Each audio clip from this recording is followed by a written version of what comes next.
ये 8 लक्षण प्रकट होने लगते हैं जिसके ऊपर प्रभु की कृपा होती है।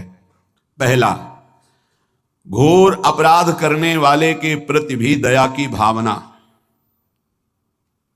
शांति पहला लक्षण है। भाव में भी पहले शांत भाव है। हमारे ऊपर श्री हरिजू की कृपा है, इसकी पहचान ये 8 लक्षण। पहला, शांति, अर्थात घोर अपराधी के प्रति भी गुस्सा ना आना, क्षमा करना, यह हरि की कृपा का लक्षण है। देख लो भाई, घोर अपराधी शब्द तो जाने दो, जरा सा प्रतिकूल हो जाए तो लाख समझाओ पर भ्रकुटी तनी रहती है। ईर्ष्या, द्वेष, मात्सर्य, द्रोह, ये उपासक के हृदय की विषय नहीं, ये तो गंदे विषयी पुरुषों के हृदय के लक्षण हैं। जहां ईर्ष्या है, मात्सर्य है, द्वेष है, द्रोह है, ये कुमति के लक्षण है, ये सुमति के लक्षण नहीं, ये हरि कृपा पात्र के लक्षण नहीं। आपसे जो अपराध कर रहा है, द्रोह कर रहा है, आपका क्षमा बल ये हरि प्रसाद से होता है। शांति, क्षमा बल, शांति, सह गया, क्या करूं, सहना ही पड़ेगा क्योंकि भगवत मार्ग में वो ऐसा नहीं होता। शांति, बुरा ही नहीं लगा, हरि कृपा पात्र को बुरा ही नहीं लगा। उमा संत कहे यही बड़ाई, मंद करत जो करे भलाई, ये सीधा शांति की व्याख्या है। अपने यहां मंगल गान में करत जे अनसहिन निंदक तिनहु पे अनुग्रह कियो, यह है हरि कृपा, यह है आचार्य कृपा, गुरु कृपा। अपराधी पर भी क्षमा का भाव होना, भला ऐसा है? अपराधी पर भी क्षमा का भाव होना, ये हरि कृपा पात्र में ही होगा, अन्य में नहीं। तो अगर अपने हृदय में ऐसा लगे कि ऐसा नहीं है तो हरिजू से प्रार्थना करनी चाहिए कि कृपा करो, मेरे में सामर्थ्य आवे। दूसरा, अनुसूया, वो किसी भी के प्रति कभी भी कोई दोष दर्शन ही नहीं करेगा। दोष कथन, दोष श्रवण की तो बात जाने दो। अनुसूया, दूसरों के गुणों में दोष ढूंढना, ये नहीं होता हरि कृपा पात्र में, ये नहीं होता। ये सब भजन के नाश करने वाले। जैसे पहला अपराधी पर क्रोध कर देना, तो माया ने भेजा इसीलिए था कि तुम्हारे साथ व्यवहार ऐसा करे कि तुम क्रोध करो, क्रोध करोगे तुम्हारी ऊर्जा शक्ति नष्ट हो जाएगी, अध्यात्म में जो चलने की थी। और कहीं तुमने संकल्प कर लिया तो भजन शक्ति नष्ट हो जाएगी। तो अगर भजन बल है तो गया, जरूर उसको दंड मिलेगा, पक्का मिलेगा, 100% मिलेगा, लेकिन आप खाली हो गए। न भजन करने की वृत्ति रहेगी और न भजन रहेगा, दोनों बात। अनुसूया, किसी के सद्गुणों में दोष देखना, गुणों में दोष ढूंढना, यह हरि कृपा पात्र में नहीं होता। ये बहुत मंगलमयी बातें हैं जिससे हमारा भजन मार्ग पुष्ट होता है। तीसरा, वो बाहर से और भीतर से पवित्र रहता है, हरि कृपा पात्र। शौचाचार का ज्ञान होना चाहिए, वस्त्र आपके पवित्र होने चाहिए, ये बाहरी जल रज आदि के द्वारा बाहरी पवित्रता। और निष्कपटता, निश्चलता, सत्य भाव, ये अंदर की पवित्रता है। अगर कपट है, छल है, असत्य है तो हृदय मलिन रहता है। भीतर और बाहर से पवित्र रहना, इसमें खास बात क्या है? भीतर और बाहर से पवित्र रहने में, भीतर और बाहर से सदैव पवित्र कौन रह सकता है? तो बोले जो पुंडरीकाक्ष भगवान श्री हरि का, प्रियाजू का स्मरण करता रहता है, वो शवाभ्यंतर शुचि, वो बाह्य और अभ्यंतर दोनों से पावन रहता है। तीसरी जो कृपा का लक्षण है, अर्थात वो सदैव भगवत चिंतन परायण, शौचाचार का पालन करने वाला, बाहर और भीतर से हरि कृपा पात्र पवित्र रहता है। लघु शंका में जल पात्र में रखा जाता है, जनेंद्रिय को पवित्र किया जाता है, फिर हाथ रज से धो के, फिर कुल्ला करके, आचमन करके, पैर धोकर, ऐसे पवित्र आचरण। ऐसे पशुवत व्यवहार ठीक नहीं।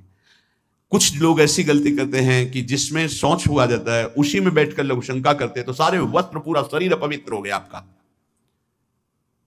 तो अटैच बाथरूम की व्यवस्था माया ने कर दी है। हमें लगता है कि शौचालय अलग होना चाहिए और स्नान गृह अलग होना चाहिए। थोड़ा ही चाहे भेद हो, पर अंतराय होना चाहिए पवित्रता के लिए। अब ये शौचालय है, यही स्नान करना है, यही लघु शंका करनी है, तो पवित्रता का निर्वाह नहीं हो पाता। यदि जिस उस जगह आप शौच करते हैं जो बैठकर उसी पे बैठ के लघु शंका करते हैं, तो आपको पूरा वस्त्र सहित स्नान करना चाहिए पवित्रता के, तभी बुद्धि भ्रष्ट हो जाती है। आपको मंत्र का निरंतर चलना ये कठिन पड़ जाएगा। पवित्रता का निर्वाह करो। देह राग मिटने के बाद एक स्थिति आती है, अवधूत स्थिति, उसमें फिर शरीर की पवित्रता का कोई संबंध नहीं रह जाता। पर अभी तो संबंध है ना देह भाव से, तो बहुत होश से लघु शंका ऐसे करें कि आपके पैरों में वस्त्रों में छिट्टी ना पड़े, पवित्र रहें। हर समय हमें पवित्र मंत्र जपना है, नाम जपना है, श्री की सेवा में रहना है। बहुत जल्दीबाजी खड़े खड़े लघु शंका की, छिट्टी आप पड़ रही, बस ऐसे चल दिए, वो पशुवत आचरण भगवत मार्ग में नहीं चल पाओगे। वो अंदर तुम्हारे व्याकुलता पैदा करता रहेगा, भोगों की, संसार की। शौचाचार का बहुत बड़ा फल है, शरीर राग छूट जाएगा। ये बात समझ लो, शरीर राग छूट जाएगा। शरीर संबंधी पवित्रता शरीर राग छुड़ा देती है, आंतरिक रहस्य है ये। चौथा, ऐसे कार्यों का अनुष्ठान न करें जिनमें हमारा भजन छूटता है, जिनमें सत्य छूटता है, जिनमें भगवत भाव छूटता है। जैसे आपके ऊपर कृपा हुई, आप भगवत मार्ग में चल रहे हैं, अब आप ऐसे सांसारिक कार्यों का अनुष्ठान कर रहे हैं जिनमें आपकी चित्तवृत्ति बिल्कुल भगवत विमुख हो रही, तो जीवन का लाभ क्या होगा? लाभ तो है भगवत स्मरण सहित। इसी की मानो टीका है, छठदम शील विरत बहु कर्मा, निरत निरंतर सज्जन धर्मा। शीलवान और ऐसे कर्मों से विरत जिनसे भगवत विस्मरण होता है, जो सज्जन पुरुषों के द्वारा धर्मानुष्ठान होते हुए उन्हीं का अनुष्ठान, ऐसे कर्मों में ना जाए जिससे भगवत विस्मरण होता है। जैसे कल एक ने प्रश्न किया कि मैं खाता तो नहीं हूं लेकिन मांस की दुकान में मांस बेचता हूं होटल आदमी, क्या उचित है? ये उचित कैसे हो सकता है? तुम और भी तो व्यापार कर सकते हो। जरूरी है धर्म का पालन करने की इच्छा करते हो, धर्म आचरण करते हो, ऐसा नहीं। तो विरत बहुकर्मा, उन कर्मों से हमें विरत रहना है जो हमारे धर्म के विरुद्ध है, जो भजन के विरुद्ध है। हरि कृपा पात्र ऐसे कर्मों का अनुष्ठान कर ही नहीं सकता। और शारीरिक श्रम इतना जिससे हमारा भजन का तार ना टूटे। जब भजन का अभ्यास किया जाता है तो हर कार्य को सुचारू रूप से करते हुए एकाग्रता भजन में रखी जाती है। हम वो कार्य जल्दी से कर ही नहीं सकते जिसमें भजन छूट जाए और कार्य पूरा हो। नहीं, हम कार्य करेंगे, हमें छोड़ दीजिए, हम अपने चिंतन से युक्त होते हैं, बिल्कुल कार्य करेंगे। जैसे कई साधक हैं, उपासक हैं, बड़े अच्छे उपासक हैं, उनको आप कार्य दीजिए कि आप पानी गर्म कर दीजिए। पात्र बहुत सुंदर साफ होगा, पानी बहुत गर्म, लेकिन आप कह दीजिए कि 5 मिनट में गर्म करके ले, तो उनसे असंभव नहीं होगा। छोड़ दीजिए उनको आप।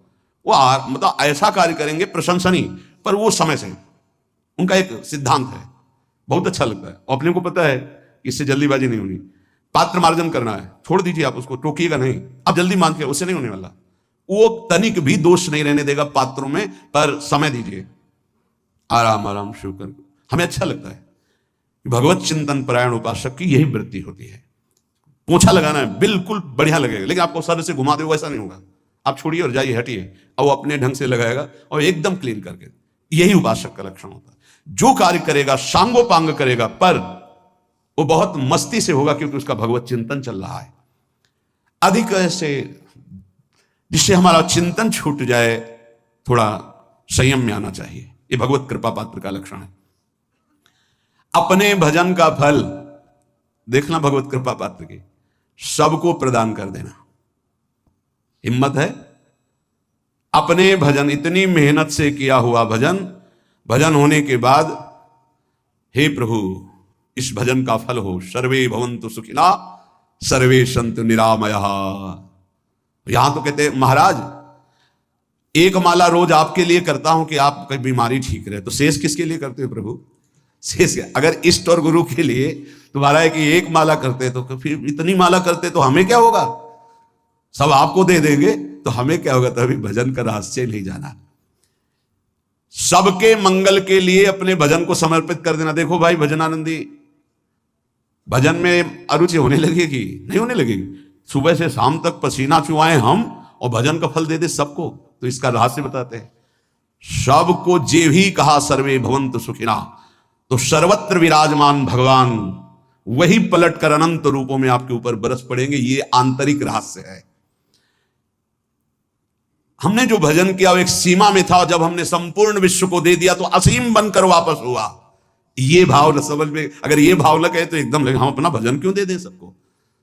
उस सर्वात्मा में विराजमान जो हमारा प्रभु है उसी को समर्पित कर। सर्वे भवन्तु सुखिनः, तो वो सब पलटकर सब जगह से वापस आया, सबका आशीर्वाद आया और वो महान बनता चला गया। ये लाभ है, आंतरिक लाभ है।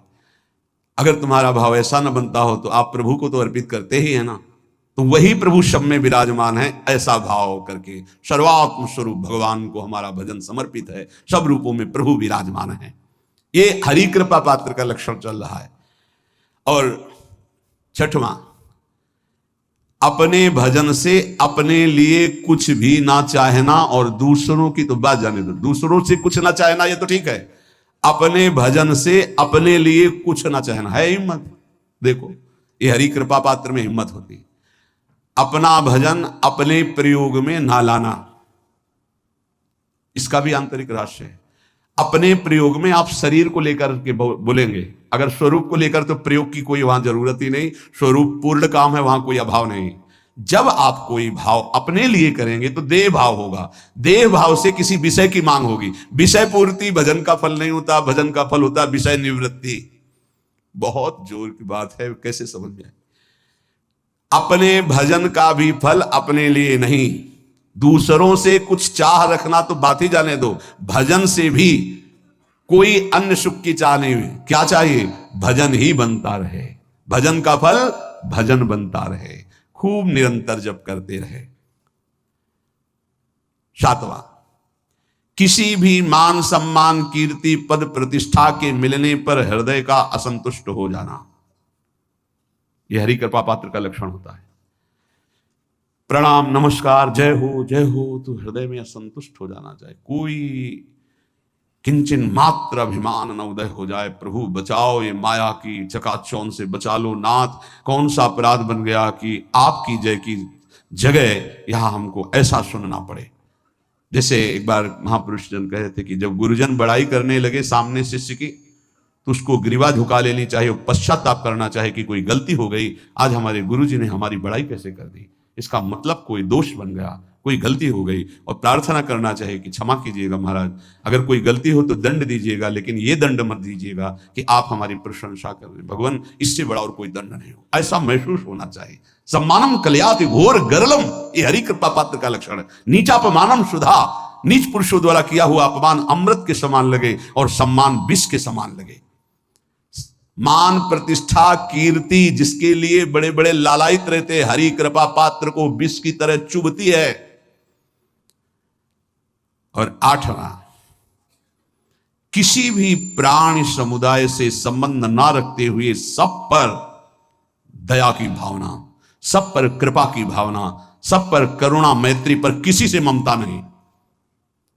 ये सूत्र बहुत व्यवहार में प्रयोग करने योग्य है। सबसे करुणा और मैत्री पर किसी से ममता नहीं। करुणा तो करी भरत जी ने, मैत्री भी की मृग से, पर ममता रहित नहीं रहे। ममता कर ली तो अगला जन्म हिरण का हो गया। ममता नहीं रखनी, निर्ममो निरहंकारा।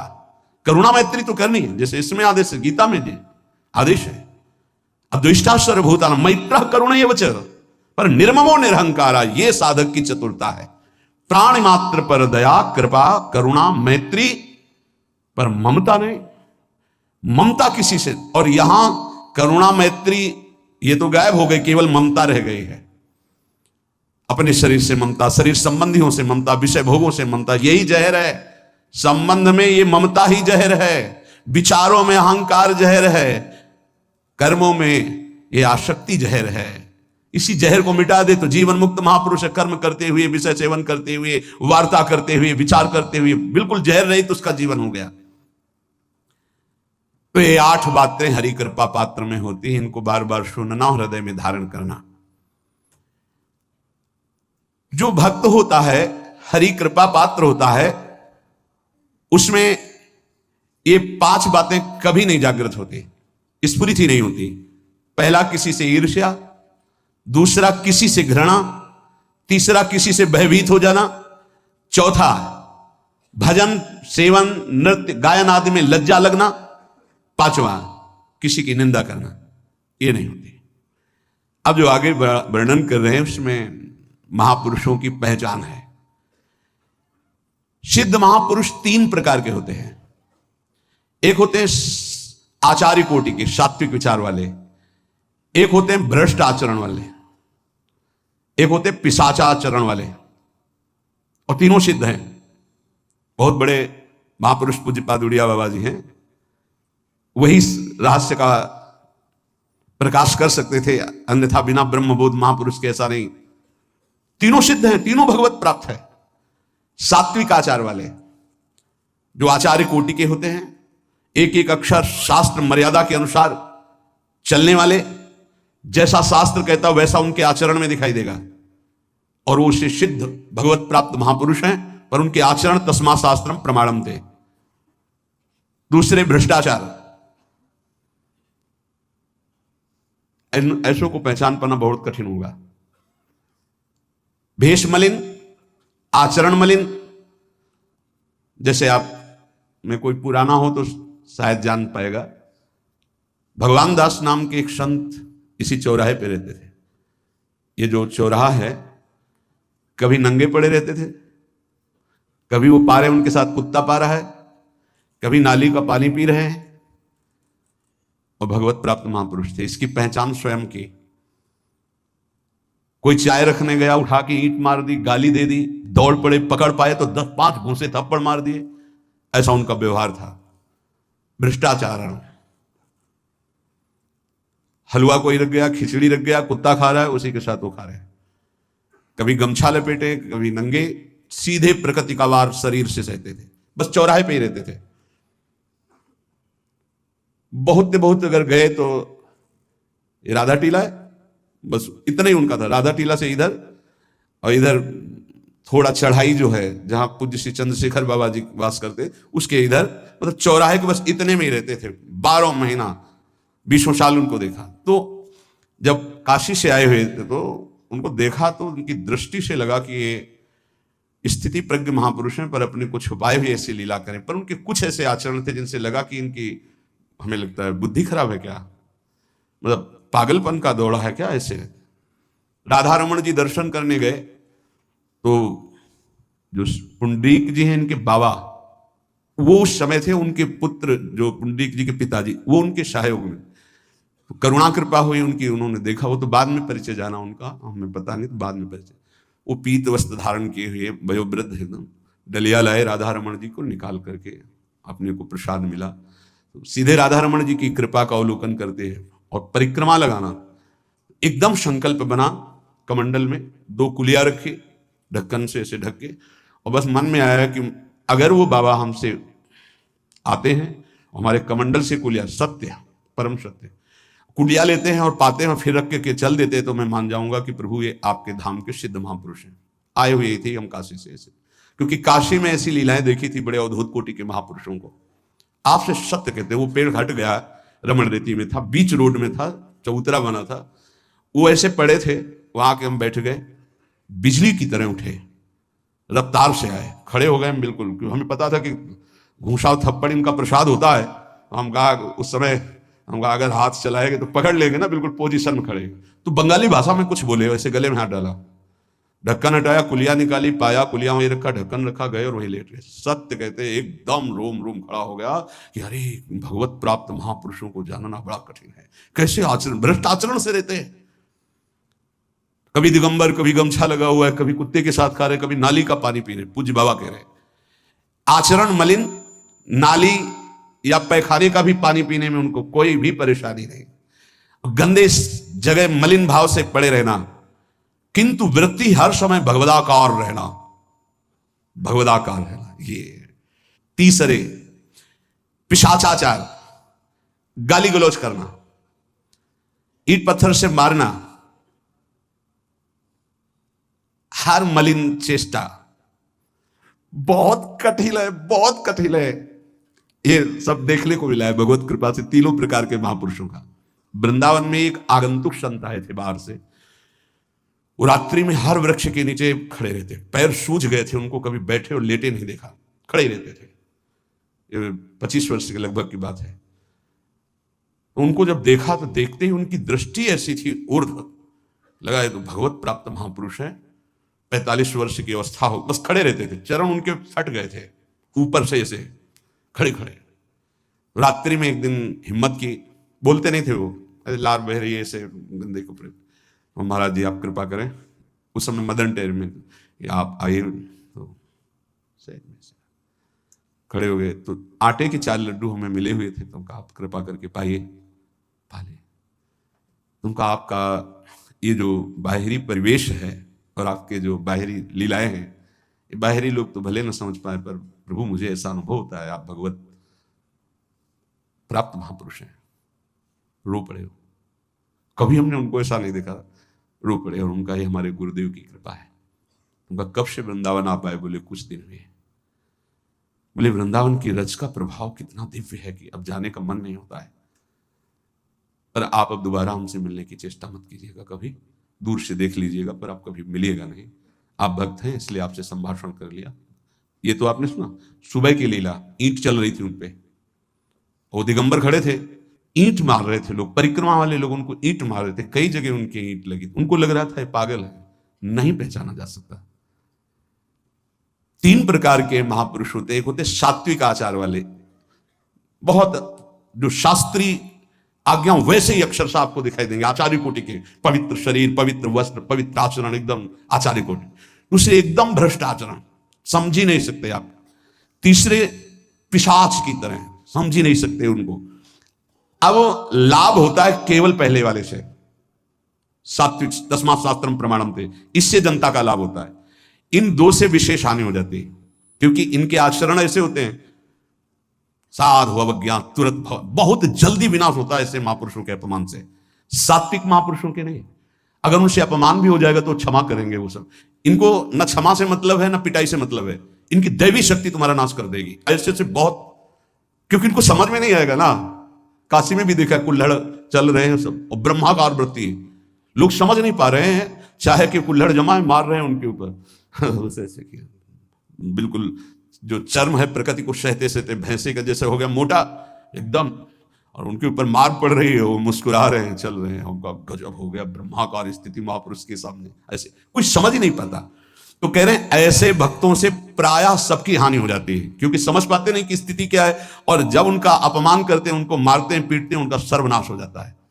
वो करते नहीं है, उनका प्रभाव कर देता है। पर सात्विक महापुरुषों से किसी का मंगल नहीं होता। इसलिए समाज का परम मंगल शास्त्र के द्वारा आचरण किए हुए जो सिद्ध महापुरुष हैं उनसे होता है। ये 2 प्रकार के महापुरुष जो होते हैं, कई तरह से हानि हो जाती है। आप समझ ही नहीं पाएंगे, आप अपमान कर देंगे, अनिष्ट हो जाएगा आपका, क्योंकि यहां ना क्षमा है ना दंड है। दैवी शक्तियां उनकी सुरक्षा में लगी हुई, वो सर्वनाश कर देंगी। इसलिए बाबा परिचय बता रहे हैं कि अगर तो इनको पागल ना समझा जाए। ये प्रायः, जैसे एक बार बताया था कि हरगोविंद जी के पांडाल में रास हो रहा था, एक दिगंबर महापुरुष आए और वो ऐसे खड़े थे पीछे से, क्योंकि आरती करने के बाद पीछे राधा वल्लभ जी की गए तो पीछे ही खड़े होना था, तो बिल्कुल पास, बूट पहने हुए मारा लात पीछे से, वो मुंह भरा गिर गए, आराम से खड़े हुए, रास को ऐसे नेत्रों से हल्का सा और बस फिर चल दिए। वो पीछे 10वें बार लात मारता गया, वो मुड़ के नहीं देखा किसने मारा, पीछे पीछे हम 10 कदम चले। गजब हो गया, ऐसी स्थिति इस महापुरुष की। और ये बावरा जान नहीं रहा कि अपना सर्वनाश कर दिया हमने, और वो गजेंद्र की तरह मत वाले ऐसे फोगला की तरफ चल के निकले। कैसे समझोगे महापुरुषों को? बाहरी व्यवहार। अभी 10-12 वर्ष की बात है, यमुना के पार ऐसे खो करके रहते थे दिगंबर एक महात्मा, अब है कि नहीं मुझे पता नहीं, पहले यमुना किनारे जाते थे बैठने, तो बस वो चीखते थे, राजकुमारी राजकुमार, राजकुमारी राजकुमार, यमुना पार से राजकुमारी राजकुमार। और ऐसे घास नोच नोच के जैसे गाय खाती है ऐसे खाते थे घास, और चिल्लाते क्या थे, राजकुमारी राजकुमार। किसको? प्रिया प्रीतम, राजधानी है ना, तो ऐसे वृंदावन की तरफ खड़े होते ऐसे कहते राजकुमारी राजकुमार। कैसे कोई महापुरुषों को जाने। भगवान कृपा करें कि किसी भी महापुरुष का कभी कोई अनिष्ट हमारे द्वारा ना हो, कहीं कोई अमंगल बर्ताव ना हो जाए। इसलिए परिचय बताया कि आप सोच सकते हैं कि ऐसे भला महापुरुष हो सकते हैं। हाँ पक्का, 3 प्रकार के महापुरुषों के दर्शन हुए।